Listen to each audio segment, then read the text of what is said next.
अस्सलाम वालेकुम नाज़रीन, मिली वॉइस के डेली बुलेटिन आलमी शब रोज़ में आपका खैर मक़दम है। मैं अब्दुल वहाब। आलम इस्लाम की अहम खबरें पेश करने से कबल चंद सुर्खियाँ कुछ इस तरह हैं। तालिबान और क़तर में फूट डालने की मगरबी ममालिक की कोशिश, अफगान स्पेशल फोर्सेस की तरबियत के लिए नेटो ने मांगा क़तर का एयरबेस। नई इसराइली हुकूमत भी साबिक़ हुकूमत से कम बुरी नहीं, फ़लस्तीनी वज़ीर आज़म मोहम्मद आश्ती का रद्द-ए-अमल। अमरीकी पाबंदियों के बावजूद ईरान ने तैयार की वैक्सीन, इस्तेमाल को दी मंजूरी। G7 सरबराह इजलास से मुताल्लिक़ चीन का आलमी रहनुमाओं को करारा जवाब, कहा छोटे ग्रोह अब दुनिया पर हुक्मरानी नहीं करते। और अमरीका की 3 रियासतों में बड़े पैमाने पर फायरिंग, 2 अफराद हलाक, 30 अफराद ज़ख्मी।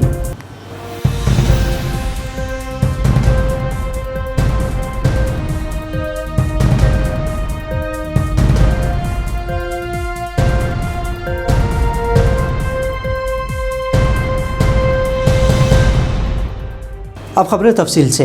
अफ़गानिस्तान से इनक़ला के बाद अफ़गान स्पेशल फोर्सेस की तरबियत के लिए महफूज अड्डे फराहम करने के लिए नेटो ने क़तर से रब्ता किया है। खबर रसा इदारे रॉयटर्स के मुताबिक 2 अशरों पर मुहित अफ़गानिस्तान में कब्ज़े के बाद नेटो अफ़वाज वापसी के लिए तैयार है। नेटो के रेजोल्यूट सपोर्ट मिशन में शामिल 36 ममालिक की अफ़वाज भी 11 सितंबर तक अमरीकी फ़ौजियों के इनक़ला के साथ ही अफ़गानिस्तान से वापस हो जाएगी। इस नेटो मिशन का लाज़मी हिस्सा है कि अफ़गानिस्तान में सिक्योरिटी फोर्सेस को तालिबान के ख़िलाफ़ लड़ाई की तरबियत देना शामिल है, जिसके लिए नेटो ने क़तर को अड्डे देने के लिए मुतालबा किया है। दूसरी तरफ क़तर के हकाम ये फ़ैसला करेंगे कि वो अपने इलाके को तरबियती मैदान के तौर पर नेटो को देने के लिए राज़ी है या नहीं। माहिरीन का ख्याल है कि क़तर का एयर बेस देना क़तर के लिए मुश्किल वक्त ले आएगा, क्योंकि क़तर ही में तालिबानी नुमाइंदों का सियासी दफ्तर भी है और अमरीकी इनख़ला से लेकर तालिबान और अफ़गान हुकूमत के दरमियान मुआहदा भी क़तर में ही होता आया है। अगर क़तर अफ़गान फोर्सेस के लिए बजाय अफ़गानिस्तान की सलामती के तालिबान के ख़िलाफ़ तरबियत देने पर आमादा होता है तो तालिबान और क़तर के रिश्ते ख़राब होंगे। आपको बता दें कि अफ़गानिस्तान में इस वक्त 7000 गैर अमरीकी फ़ौजी है, जो 2500 अमरीकी फ़ौजियों की तादाद से कहीं ज़्यादा है। गैर मुल्की अफवाज का हतमी इनक़ला एक ऐसे वक्त में हो रहा है जब कई सूबों पर तालिबान ने अफ़गानिस्तान फ़ौज पर गलबा पाकर इस पर कब्ज़ा कर लिया है। फ़लस्तीनी वज़ीर आज़म मोहम्मद आश्ती ने नामुंतखब इसराइली वज़ीर आज़म नफ्तली बेनेट के उस बयान की शदीद मज़म्मत की है जिसमें उनका कहना है कि नई हुकूमत फ़लस्तीनी इलाक़ों में यहूदी आबादकारी का अमल जारी रखेगी। आश्ती का कहना है कि नई इसराइली हुकूमत भी साबिक़ हुकूमत से कम बुरी नहीं है। मोहम्मद आश्ती ने कहा कि इसराइल के साबिक़ वज़ीर आज़म बेंजामिन का इक़्तिदार छोड़ना फ़लस्तीन इसराइली कशमकश के बदतरीन दौर का एक मरहला तय होना है। उन्होंने मज़ीद कहा कि हम नए इसराइली वज़ीर आज़म के यहूद बस्तियों की तामीर जारी रखने के ऐलान की मज़म्मत करते हैं।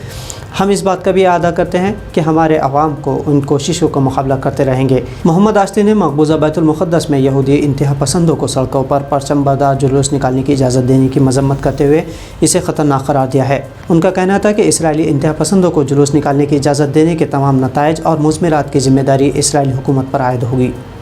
बैनुल-अक़वामी पाबंदियों के बावजूद ईरान ने अपनी कोरोना वैक्सीन तैयार कर ली है। ईरानी वज़ारत सेहत ने मुल्क की माहिरीन की तैयार करदा पहली कोरोना वैक्सीन कोव ईरान बरकत के इस्तेमाल की मंजूरी दे दी है। ईरानी वज़ीर सेहत डॉक्टर सईद नमकी ने कहा कि पीर से ईरानी वैक्सीन कोव ईरान बरकत के हंगामी इस्तेमाल की इजाज़त दे दी गई है और कौमी सतह पर तैयार होने वाले दूसरे वैक्सीन पास्तूर को भी आइंदा हफ्ते से इस्तेमाल करने की इजाज़त दे दी जाएगी।